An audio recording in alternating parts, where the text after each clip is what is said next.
Hello everyone, Rare Model Reviews here, and today we have the high grade Gem Cannon 2.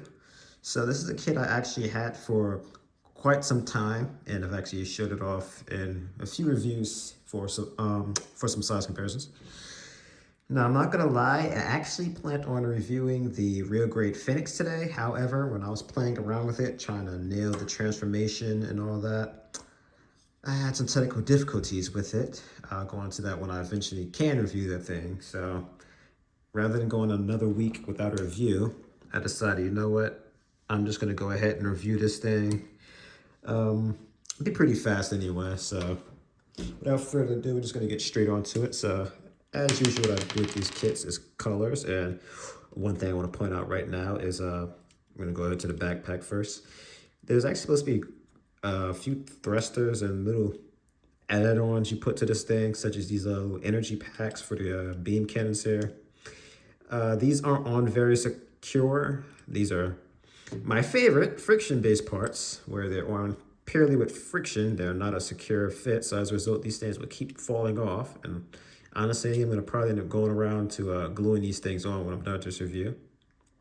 Again, there's supposed to be some thrusters down here. Let me actually get in a little closer so you can see that. That's supposed to be a thruster here and here. These fell off. I'm assuming they're in my shoebox, but I'm not sure. I didn't see anything that looked like thrusters when I was digging around for this thing's accessories. So, but as for colors, painted quite a few things on this. If you guys can make that out, maybe get in a little closer. Color these circles here in the armor gray, just to make them pop a little bit. I'm gonna just leave this off. It's gonna fall off anyway.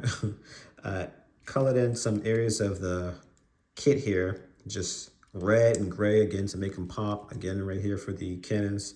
These pieces here are colored in gray just to make them stand out. Bottoms of the feet colored in gray and red, make those pop a little bit more. And you just will see it all around, you know. There's some reds and grays I painted in there just to make it pop. There goes the other one. The color you have here, this little teal, I guess you'd call this, and then this olive green, those are all molded pieces. I didn't have to paint those or anything. It came with a sticker for the front and the back of the camera there. And of course, this is a clear orange for the visor, which I'm glad they did.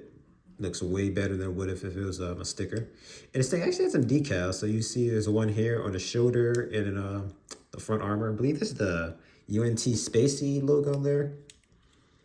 Oh, and I also colored in this back piece here, oops, gray, again, to make it pop, because this is all just the same teal color there.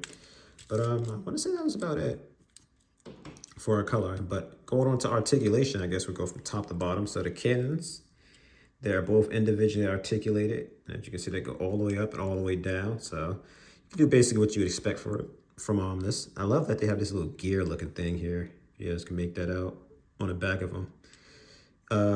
The head more or less can go 360. So you gotta kind of maneuver it and make sure nothing's banging onto the little collar section there.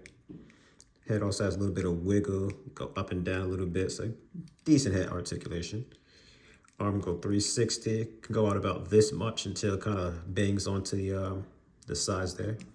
This part here under your shoulder, 360. Perfect bend from the arm there. I guess you could call it like a double joint. Of course, the hand's on a ball joint so that I can wiggle and go 360. Guess I kind of already covered that much.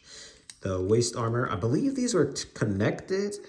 I don't know, it kind of looks like a ball joint was here, but it might have been connected, and I might have did some little emperor to deconnect them so you can move them individually. I know a lot of these kits seem to be able to do that, but I can't honestly say. It's been a while since I built this thing. Also, didn't notice this part here, again, this was teal. I colored this little part here gray to make that pop when you do see that. And then the leg, go forward, backwards, decent amount. Go up a little bit there. However, because it's big, bulky armor, it is kind of obstructed. I don't remember if this is like the Stark Jagan, where this basically was like kind of a rehash of the Gem Custom. Because again, it's been so long since I built this that I cannot say. So I don't know if whether this thing be able to bend a little more if you were to take this armor off, or if you take this off and there's just like, you know, nothing under it. But regardless, because of design more so than anything. This is the best you can get out of the articulation. So a little disappointing, but honestly, with what this kit was, or suit is, I should say, the main thing you'd want to do with this thing is just kind of have it pull, shoot in the canvas or whatever. So I guess you can't complain too much about it. But kind of glazed over from me rambling, but the ankles on the ball joints that go 360, wiggle, has this like extra little joint here on the foot, kind of like this little sandal type motion. So I guess that'd be good for ground poses because you could kind of, again, have them squat a bit better or what have you, or have some sort of taken off type poses and stuff. And I don't know what I did. This is not falling off on me like ever, but that's basically it for articulation. I don't believe I missed anything. So, oh, actually, yeah, I did. The side armor here just kind of moves to the side. I mean, this is it for the articulation to the side, so you can't have this guy doing these splits as if he looks right doing it. But, again, accessories. I guess we'll start off right here. There is a wrist-mounted beam saber, and I love them so much for this, but you can actually unpeg the beam saber here. I think it might be a little easier if I take this part off. And you just kind of slide this out, trying not to break this thing. I must have put it in too tight. There we go. Yeah, so you can unpeg the beam saber there. Remount this little part here on the wrist. There we go. And it comes with a clear pink bean here. So you just, oops, if I do it the right way, you just kind of spin that in there. And I believe it only came with one open hand to hold it. I could be wrong. Honestly, a lot of these kits' hands look so similar. I don't know if this is this thing's hand or the Gen 3's hand, but regardless, it fits in to this thing. So honestly, it fits better in this one than the Gen 3. So I would have asked her to do it why that thing's hands don't stay on. I'm trying to do this one-size-fits-all lazy thing with it. But regardless, fits in just fine. So you could do some beam saber pose with this thing. Honestly, I can't remember if this thing ever used a beam saber in the show, but it's supposed to be there and it is there. So, and of course, when you're done with it, you can slide it right back on in there. So this is one cool thing about more modern high grades, the fact that they actually do stuff like this, whereas the original versions of these like high grades, they wouldn't do that. They'd maybe mold one beam saber all in white or something, and then you have to replace the hand and use it and what have you. And it's just why a lot of the modern high grades are way better than those ones. But it comes with two sets of hands. You have the open hands and the fists. And it actually came with a hand for holding up the machine gun here, the 90mm machine gun. But unfortunately, and I remember it happening too, stuff fell off my shelf, fell down actually. I don't think anything fell off. I could be wrong, but long story short, I had him holding the gun in his hand, and half of the hand, like with the fingers or whatever, that piece fell off. The hand I was holding the gun was still on, and it was like, you know, the gun was in the hand or whatever, but that piece was gone. And instead of me showing it off with that broken hand, I decided just not to show it off at all, but it fit in just fine. I don't know why it unpegged and that piece disappeared, but I could not find it. And that's happened at my old home. So since I never managed to find that piece, it's honestly probably gone. So it's very frustrating that that happened. But again, you can just see that it comes with it. This is how it looks. It looks very good in my opinion. Had a peg in the hand, so again, had no problems holding it. Hence why the gun in the hand are still there, just that piece sandwiching it in is not there. So moving on, we have the shield here. Again, this one has a little Federation decal there. This one was molded in gray and that turquoise. The back, however, this was all just that turquoise. I decided to color it in gray to make this inside the shield pop a little. And it has these two clips, ammo clips that you could put in the shield, but these are not something that you can replace with the actual guns. This is a static piece here.